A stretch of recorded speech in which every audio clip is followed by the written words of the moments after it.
Look, back in 2000, if your business didn't have a website, it was already over. You just didn't know it yet. Today, the exact same thing is happening to your career, all because of one skill. And I'm not talking about learning how to write a better prompt. That's a trap, and we'll get to that. This is about a skill that separates the winners from the losers in a corporate arms race that's bigger than the internet itself.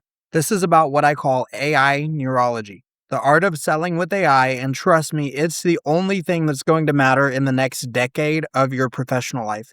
Stay with me because what you're about to learn is the playbook for not just surviving, but absolutely dominating the biggest economic shift of our lifetime. So let's just rewind for a second. Picture 1999. The internet was this new, novel thing. For most people, it was for email or looking at grainy photos. For businesses, it was a brochure, an IT project you just gave to the nerds in the basement. And the big, successful companies, they all say it this way. Blockbuster had thousands of profitable stores. They thought, why would anyone wait for a movie in the mail when they can just drive down the street?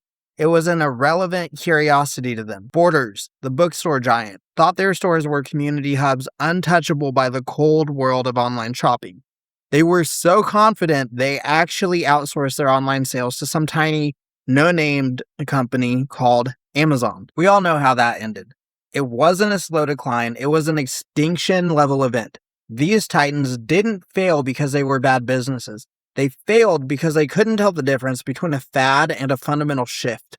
Their failure was a failure of imagination. Today, we are standing at the edge of something even bigger. AI is not the new internet, it's more.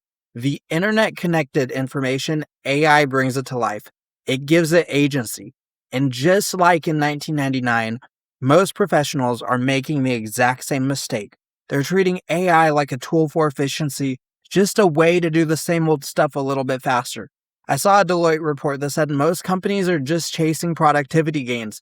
And yeah, 2/3 are seeing them. But only about 20% are using AI to actually grow or create something new. That's the modern version of thinking your website is just a brochure. And this isn't some slow evolution. It's an arms race. The numbers are insane. Global IT spending is projected to hit a record $5.7 trillion in 2026. A massive jump driven almost entirely by AI.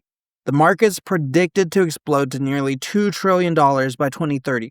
Companies are starting to spend more on the computers for AI than on the people running them. I heard a VP from NVIDIA put it this way.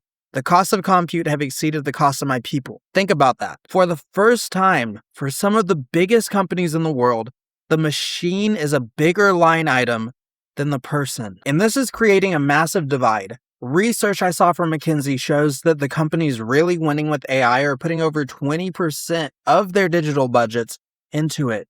We're seeing a new class of companies emerge who aren't just tweaking how work gets done, but are reinventing their entire business model around AI. They're not just trying to compete, they're trying to make their competition obsolete. This brings us to the big lie, the dangerous myth that's putting millions of careers at risk right now. The idea that the key skill you need is prompt engineering. Go on any social media platform and you are bombarded by gurus selling courses on the perfect prompt. This is the modern day learn how to type class. Yes, it's a basic skill. You need to know how to talk to the machine, but it is the absolute lowest value part of the entire AI world. It's a task, not a strategy. It's the new blue-collar work of the digital age. Focusing only on prompts is a trap because it keeps you as a machine operator, and any job that's just a task will get automated either by a better AI or a simpler interface. The real value, the skill that will define your career, isn't in talking to the AI, it's in knowing what to ask it, on behalf of whom, and what to do with the answers. And the cost of ignoring this is personal and terrifying. You're not going to be replaced by an AI. You'll be replaced by a human who has mastered using AI strategically. While you're busy saving an hour a day writing emails, your competitor is using AI to analyze 10,000 customer support tickets, find the 3 biggest unspoken problems your entire market has, and then build a sales campaign that speaks directly to those pain points. You're playing checkers, they're playing 5D chess. If you don't adapt, you become a commodity, a task doer. You'll be on the digital assembly line doing the small jobs that a more strategic AI-powered professional designed. Your career will stall, Your value will drop. You'll be a cog in a machine you don't understand, reporting to people using a power you can't even see. This is the silent extinction event happening right now. By the time you notice it, it's too late. Just ask the people who used to work at Blockbuster. Okay, so after painting that bleak picture, what's the move? What if I told you there's a way to not just survive this, but to become one of the most valuable, indispensable, and highest paid people in your industry? This is where we move from fear to opportunity. The solution isn't to be a better machine operator. The solution is to become the machine strategist. It's to master a new discipline I call AI neurology. Now, don't get hung up on the name. I call it that because neurology is the study of the nervous system, but it communicates and drives action. AI neurology is the art and science of using the world's new digital nervous system, AI, to understand and influence human behavior. At its core, AI neurology is the art of selling with AI. And when I say selling, I don't just mean for salespeople. We're all selling. Marketers sell a product. Leaders sell a vision. Consultants sell their expertise. If you want a promotion, you're selling your value. Selling is about persuasion, influence, and creating value. It's not about replacing the human. It's about using tech to amplify our humanity. While everyone else is asking AI, write me an email. The AI neurologist is asking, analyze our last 5,000 sales calls and tell me the top 5 emotional triggers that correlate with the customer saying, you really get us. You see the difference? One is a task. The other is a strategic deep dive into the human mind. I've broken this down into 3 core pillars. Mastering these is the key. So, pillar one, diagnostic acumen, the art of the question. This is the foundation. Diagnostic acumen is the ability to use AI to find deep, unspoken customer needs and pains at a scale we've never seen before. It's about becoming a master diagnostician. For years, market research was slow and expensive. We use surveys and focus groups. Now your customers in your entire market are broadcasting their frustrations and desires 24/7 on social media, in product reviews, support tickets, everywhere. It was impossible to analyze manually. For an AI, this is nothing. The AI neurologist doesn't just look at this data, they interrogate it. They ask profound questions like, analyze all customer reviews for our top 3 competitors. What phrases are tied to disappointment, and what feature gaps do they point to? Listen to our 100 most recent lost deal sales calls. Where in the conversation does sentiment turn negative? Is it when we talk about price? Scan all the social media chatter in our category. What trends are people talking about that our marketing team is completely ignoring? This is diagnostic acumen. You're using AI to go beyond what customers say and find out what their behavior proves they need. You're no longer guessing at the pain. You have a data-driven diagnosis. This is what makes you the source of truth, the person who really understands the landscape. Pillar 2, persuasive synthesis, crafting the irresistible narrative. A diagnosis without a prescription is just malpractice. Once you've uncovered the real need, the next pillar is to synthesize that insight into a compelling, personalized narrative. This is the selling part. This is so much more than write a sales email. Persuasive synthesis is using AI as your co-creator to craft hyper-personalized messages that hit on a deep emotional level. And because you did the diagnostic work, you know exactly what buttons to push. It's about moving from one-to-many communication to a one-to-one model built at the scale of 1 to millions. An AI neurologist asks questions like, based on the fact that our competitors' customers hate hidden integration fees, draft 3 email subject lines that highlight our transparent pricing. Take this case study, rewrite this intro for CFO focusing on ROI. Now, write a second version for head of operations focusing on efficiency. Generate a script for a 2-minute video that hits the top 3 anxieties we found in our market analysis. Use a story format, problem, agitate, solution. Amazon gets as much as 35% of its revenue from its AI recommendation engine. Netflix knows that 80% of what you watch comes from its AI suggestions. This is persuasive synthesis in action. You're no longer just a communicator, you're an architect of influence. Pillar number 3, ethical amplification, scaling trust, not just messages. The first 2 pillars give you incredible power. This 3rd pillar is what makes that power last. Ethical amplification is using AI to scale trust, not just to scale messages. This is the human layer that ensures you build long-term relationships instead of burning them. Because in the wrong hands, these tools can create the most sophisticated spam the world has ever seen. The temptation to just bombard everyone will be huge, but that is a short-term game that always fails. Customers are getting smarter. I saw a study that showed almost half of people trust a brand less if they feel they were deceived by an AI. Trust is the ultimate currency. An AI neurologist understands. They use AI not to replace human connection, but to create more of it. They automate the mundane to double down on the meaningful.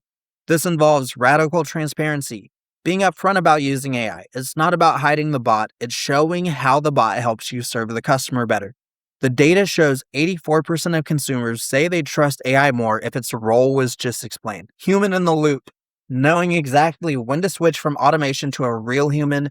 Use AI for the 80% of transactional stuff to free up your experts for the 20% that requires real empathy and strategic thinking. 3. Value-driven automation. Use AI to deliver real value, not just a sales pitch. Maybe it's an AI that sends a client a relevant industry report or reminds you to bring up a small detail from a conversation 6 months ago. Mastering this means you're not just effective, you're a trusted advisor. You leverage tech to be more human, not less. In an age of AI noise, trust is the one thing that can't be fully automated. The person who uses AI to build it will be invaluable. If this is starting to click, and you're seeing how this goes so much deeper than just learning a few prompts, do me a favor and hit that subscribe button. We're just getting started, and in the next few weeks, I'm going deep dives into each of these pillars with real actionable steps you can take. You don't want to miss it. So, all right, theory is great, but what does this look like on a Tuesday morning? Let's get practical. We'll look at the before, the competent but replaceable professional, and after, the indispensable AI neurologist. So, think about the average SDR. Let's call him Mark. This guy is a grinder. His job is to book meetings. It's a numbers game. He starts with a list of 200 leads, uses a template, changes the name, and blasts out hundreds of emails. There's more. He might use an AI tool to write emails faster, but he's still sending the same generic message. He is a human spam cannon, a role that is already being automated for pennies. Mark is competent, but he's a cog. So let's meet Sarah. Sarah gets it. She's an SDR who has mastered AI neurology. Her day starts not with a list, but with a strategic questions. She's using Diagnostic Acumen. She tells her AI, scan the latest earnings reports for my target accounts, find any company that mentioned supply chain disruption or rising costs. The AI gives her a prioritized list of 15 companies. Now she moves to persuasive synthesis. For each company, the AI has already gathered context, the CEO's last interview, the VP of Ops LinkedIn profile. Sarah doesn't ask the AI to write a cold email. She gives it a strategic prompt. For the VP of Operations, draft 3 email hooks. Hook 1 references the supply chain quote from their earnings call. Hook number 2 mentions their competitor's recent success. The AI generates 3 hyper-relevant hooks. Sarah picks the best one, and the AI drafts the rest of the email. Finally, she uses ethical amplification. The email goes out and the follow-up is automated, but the moment the prospect replies or clicks a link, the automation stops and alerts Sarah. The alert doesn't just say follow-up, it says prospect engaged, sentiment is positive, AI recommends sending a personal 1-minute video to build momentum. The result, Sarah sends 20 emails a day, not 200, but her response rate is 10 times higher. She's not a pest. She's a relevant, informed advisor. She isn't just booking meetings. She's teeing up pre-sold conversations. Sarah is not a cog. She's indispensable. Case study number 2, the marketer. So, our before marketer, David, is data-driven. He runs social media ads. He creates an ad, targets males 25 to 45 interested in fitness, A/B tests 2 headlines, and reports on cost per click. He's doing his job by the book. He's making small improvements. David is a good campaign manager, but his work is becoming a commodity. Enter Maria, a marketer practicing AI neurology. She knows marketing isn't about reaching the most people, it's about moving the right people. She starts with Diagnostic Acumen. She uses AI to analyze her customer data and social media chatter. She prompts her AI, segment our customers into micro personas based on their behavior and sentiment. Go beyond demographics. Are they value seekers or performance optimizers? The AI identifies 4 distinct groups with their own language patterns and frustrations. Now, for persuasive synthesis. Maria doesn't create 1 campaign. She creates 4. She tasks her AI for the performance optimizers, generate ad copy and images focused on specs, efficiency, and ROI. For the brand aspirants, focus on status, community, and story. The AI generates tailored creative for each persona. Then, with ethical amplification, the campaign becomes a feedback loop. The AI monitors performance, but Maria asks deeper questions. What can we learn from the comments on the value seeker ads? The AI analyzes the sentiment, giving her real-time voice of customer data. This insight doesn't just tweak the ad, it informs the strategy for the next product launch. David is broadcasting a message. Maria is engineering a conversation. Now let's look at Chloe, a consultant who's built her practice around AI neurology. She wants to kill a drag and maximize her impact. This is all about buying back your time. When a potential client appears, she unleashes Diagnostic Acumen. She tells her AI to consume the prospect's entire digital footprint, website, press releases, executive LinkedIn profiles, Glassdoor reviews. She asks the AI, generate a full opportunity analysis for this company. What are their goals, weaknesses, and market threats? In 30 minutes, she has a report that would have taken an analyst a week. With that diagnosis, she moves to persuasive synthesis. She doesn't write a proposal from scratch. She feeds the analysis into another model and says, using this analysis, draft a 3-phase proposal. Tie each phase directly to their stated goals. The AI generates an 80% complete, highly customized proposal. Chloe spends an hour refining it and sends it off. Finally, she uses ethical amplification to scale her practice. Once a client signs, AI workflows handle onboarding, contracts, and invoicing. The system also monitors news about her clients. If a competitor makes a move, the AI alerts Chloe and drafts an email. Saw the news about competitor X, got 15 minutes to chat. It's automated, but it feels personal and timely. Chloe has flipped the 80-20 rule. She spends 80% of her time on high-value strategic work, the stuff she loves and that clients pay a premium for. She's not just an expert for hire, she's a scaled advisory practice. So look, we started by looking back at the dawn of the internet, a time when whole industries disappeared because of a failure of imagination. Today, we are at an even bigger inflection point with AI.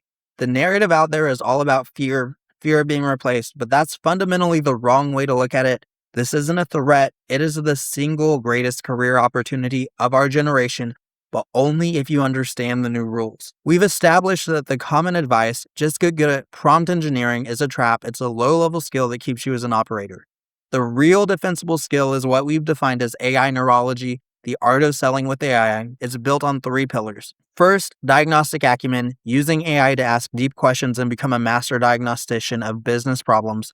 Second, persuasive synthesis, taking those insights and working with AI to craft irresistible narratives. You become an architect of influence. And third, ethical amplification, the wisdom to use this power to scale trust, not spam, and become a true trusted advisor. The choice in front of you is stark. The corporate arms race has started. To ignore this is to choose to become obsolete. It's like being the video store manager who dismissed streaming. But it doesn't have to be that way. The future isn't AI versus humans. It's the AI augmented professional versus the non-AI augmented professional. That's the only competition that matters as of today. So, you've been handed the playbook. You now see the difference between being a machine operator and a machine strategist. You know your value isn't in talking to the AI, but in knowing what to ask it on behalf of the people you serve. This is your moment. Don't just learn to prompt, learn to diagnose, to synthesize, and to amplify.